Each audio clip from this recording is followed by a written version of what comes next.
we are, we're just trying to stay connected in the best way we can. The one thing I will say that was exceptionally helpful is that our CEO sent out a really awesome note to everyone, basically saying that we would get through this. And I think that, while that seems, might not seem like such a big deal to most, it's a big deal because we're in these times, and sometimes you just need that little extra word that, it will get through this, and it will be okay. So, I think that, our teams are all trying to stay as connected as possible. The reality of it is we're overly connected now because we're, always talking, whereas, in the office, sometimes you can kind of sequester yourself. That doesn't happen, in video conference, and because there's so many of them going on. So yeah, I just think what everybody else said, and, I think that I got great ideas. Thank you. And I love that Pinkie mentioned the message from the CEO, because the reality is it is the simple things, right? It's things that we just don't even think about, that it just doing those little things make a huge difference. I know one of the things that I've done is set up virtual office hours. And so basically from 3 to 4, twice a week, I am online. I can be doing email, I could be working, doing anything, just as if I were in the office. And if someone wants to drop by, they know that that's when I'm in my virtual office hours. And so that sounds simple, right? But the reality is people don't have to make an appointment, just like if they, saw you in the office. So trying to do little things like that, I think, make a big difference. I love that, Tamika. That is such a great thing. One of the things that I've also recognized, we have a pretty young staff. I'm the old lady of the group. And one of the things that I've noticed is that the stress levels are fairly high. And so I actually also instituted an office hours, much like you did. And the other thing that I have found really helpful is whenever I do, so we're using Microsoft Teams, and so we do like a little video chat. And what I'm finding is that when I have once we're done working on whatever the problem or the task that we're working on, is I've gotten myself into the habit to ask, how are you doing?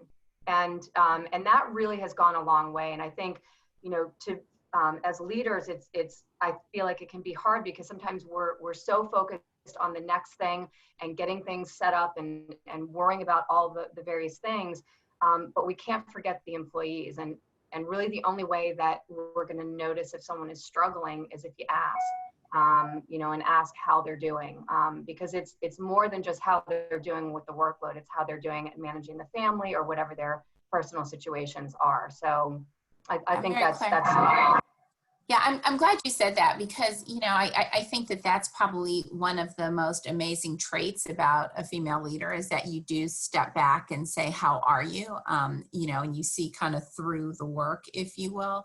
I think it's exceptionally important in these times. People are very nervous about so many things. Typically you get one situation or one segment of their life that they may have some concern over. This is a time where people have concern about so many things. I mean, think about it. Kids going back to school, making sure that, you are accessible and, demonstrating value during these times, trying to help the community, trying to keep households, afloat. Like, there's just a lot there. And so I do think that that kindness that, Deloitte always is so wonderful at. I agree with you that you've got to step back and just say, how are you? Because a lot of times, we're also busy in just trying to have the work. And sometimes the work is a distraction, but the reality of it is that, these are unprecedented times, and none of us know how we would deal with, if we had this conversation a month ago, none of us would have, had the same cadence. It would have been, oh, it's business as usual. We'll figure it out.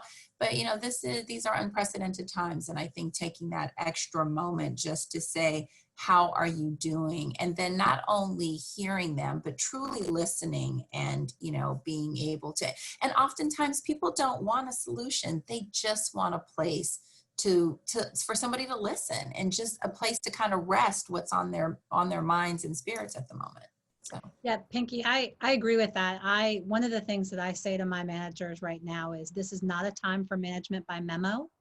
This is a time for individualized coaching. You know, what works for one member of your team is not going to work for another, right? I've got Marie Claire, you and I talk about this a lot. We both have very young teams that are, you know, many of them, you know, just got dogs for the first time. And so that's the thing that they're trying to balance right now. And so, you know, what their needs are versus the few that I have that are parents, versus the members of my team that are home by themselves and their family is really far away, or someone's worried about an elderly parent, or a spouse who's out of work right now in a time when it's tough to get a new job. And so I agree with you all 100%. It's the, how are you doing and what can I do for you that's different than what I might do for somebody else on my team. Yeah. So and I would just say, I read something really, go ahead. Go ahead, Carolyn. I read something really interesting that said, instead of, because I was asking that a lot, how are you doing? How are you doing? And there was a really interesting article said that you should ask, how are you doing today? And you should put the word today in the question, because literally when you think about how people mentally were 3 days ago in terms of now the news and things that are happening within New York City, is that, you know, it's important to remind people,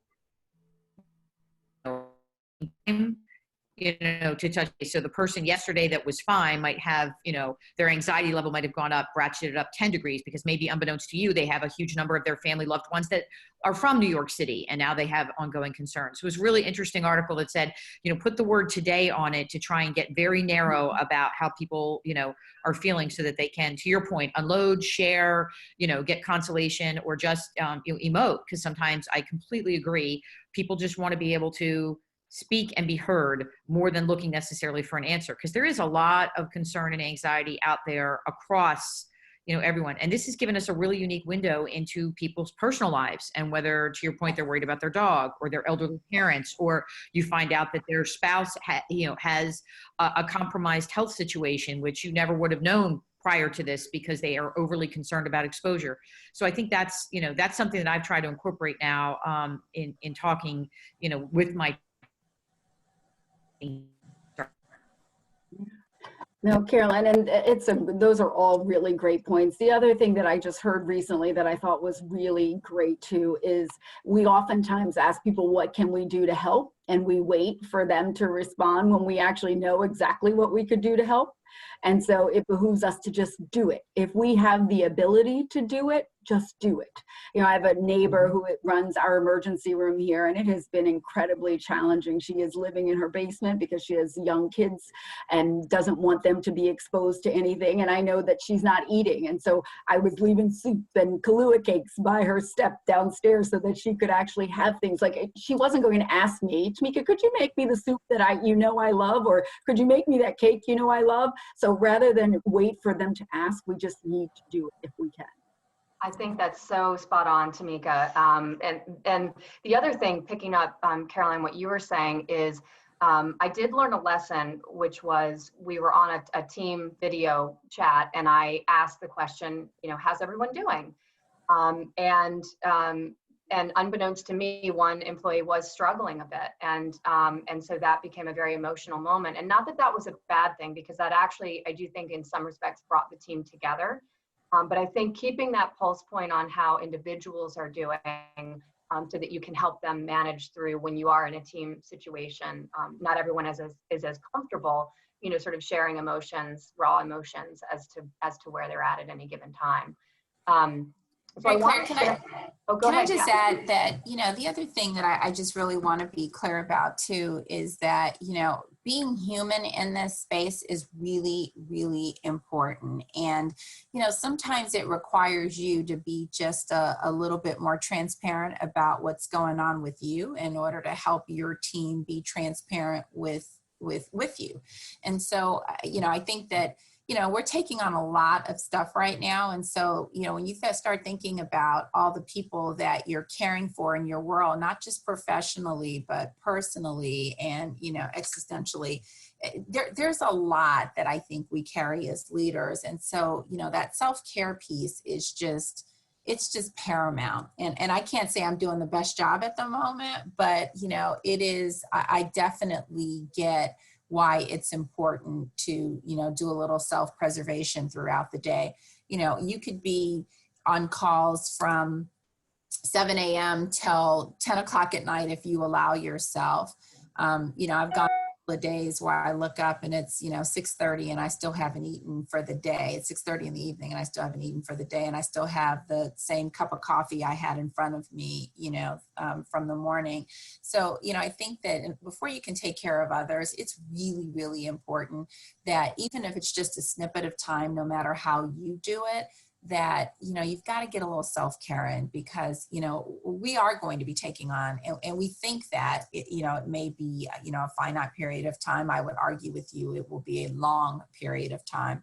And so, you know, making sure that we get a little self-preservation in, I think is super, super important. And it also helps with, you know, if you're transparent about that too, it also helps your folks around you to do the same.